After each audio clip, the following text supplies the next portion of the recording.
Bonsoir et bienvenue. Alléluia, Alléluia. Tels sont les premiers mots que j'ai envie de vous adresser après 40 jours de cheminement, 40 jours de carême. Une Pâque assez spéciale cette année puisque nous étions tous confinés dans nos maisons. J'espère que vous avez respecté les indications médicales et appliqué les gestes barrières pour nous sauver du coronavirus. Des profondeurs de nos cœurs du cardinal Robert Sarah, la suite et la fin. Dans la vidéo précédente, le pape émérite est revenu sur une explication christologico-pneumatologique du célibat sacerdotal où nous avions retenu deux grands moments de sa démonstration théologique. La première qui repose sur la figure christique, particulièrement à sa mort à la croix, qui annonce une nouvelle relecture de la réalité des 30 grandes figures religieuses de l'Ancien Testament, à savoir l'épiscopos, le presbytéros et le diaconos, autrement dit, la figure du grand prêtre, du prêtre et du lévite ou diacre serviteur. La seconde explication que nous avons qualifiée d'historique repose sur la régularité du culte au fil du temps et le devoir d'abstinence sexuelle avant la pratique du culte sacrificiel. Avec le concile de Latran et celui de Trente, la mesure disciplinaire sur le célibat des prêtres est adoptée. Benoît XVI ne se limite pas à des explications qui puisent dans l'Ancien Testament, mais aussi il puise sa démonstration dans le Nouveau Testament, notamment dans les écrits de Paul, des psaumes 16, 119, du livre 8 du Deutéronome, du livre 10 du Deutéronome, verset 8, et de Jean, chapitre 17, verset 17, pour arriver à sa conclusion que le célibat est ontologique au sacerdoce, autrement dit, que le célibat est inhérent au sacerdoce. Comme si la voix du dernier pape émérite ne suffisait pas, le cardinal Sarah, dans la seconde partie du livre qu'il nomme « Aimer jusqu'au bout », propose son regard en tant que pasteur et prêtre de l'Église sur la question. Pour le préfet de la congrégation du culte divin et de la discipline des sacrements, le célibat, je le cite, est le signe et l'instrument de notre entrée dans l'être sacerdotal de Jésus. Il revêt une valeur que nous pourrons qualifier analogiquement de sacramentelle. Mieux, pour ce dernier, le sacerdoce est un état de vie.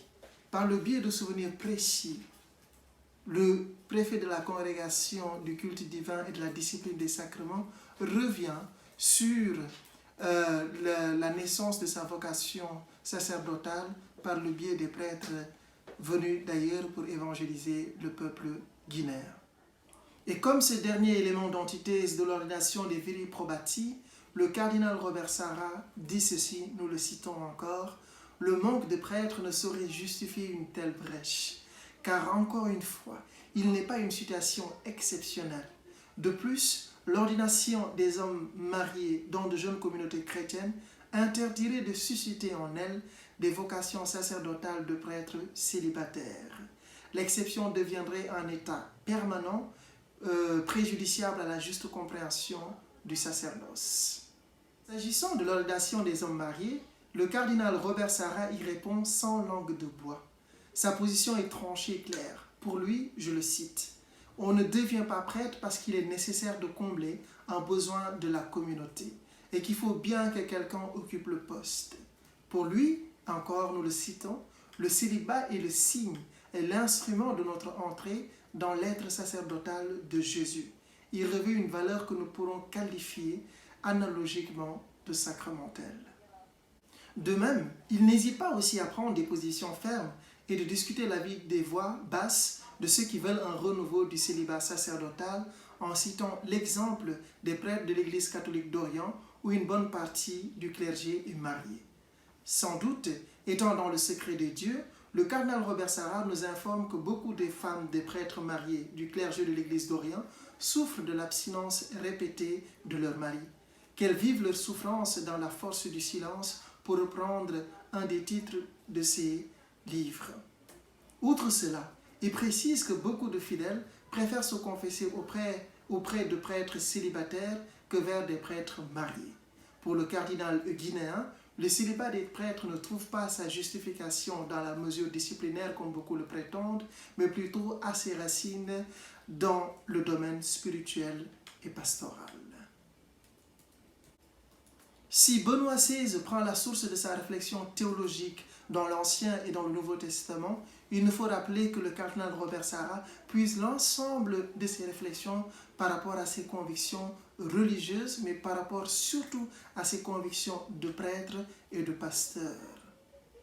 Nous pouvons aussi également rappeler que l'ensemble des autres sources qu'il puise dans sa réflexion sont, entre autres, les catéchèses et certains livres de Benoît XVI.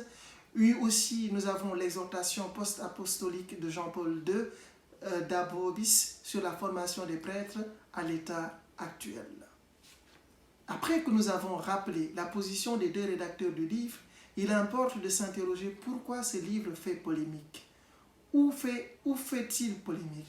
S'il est vrai que le synode pour l'Amazonie, ainsi que pour l'ordination des hommes mariés ont été un terreau fertile pour ces deux prélats de l'Église catholique afin de faire entendre leur voix, de conjuguer leurs devoirs en tant que pasteur qui prend soin de son troupeau, il faut reconnaître que le débat naît dans la démarche des deux hommes et surtout des arguments employés pour défendre le célibat d'un côté comme de l'autre.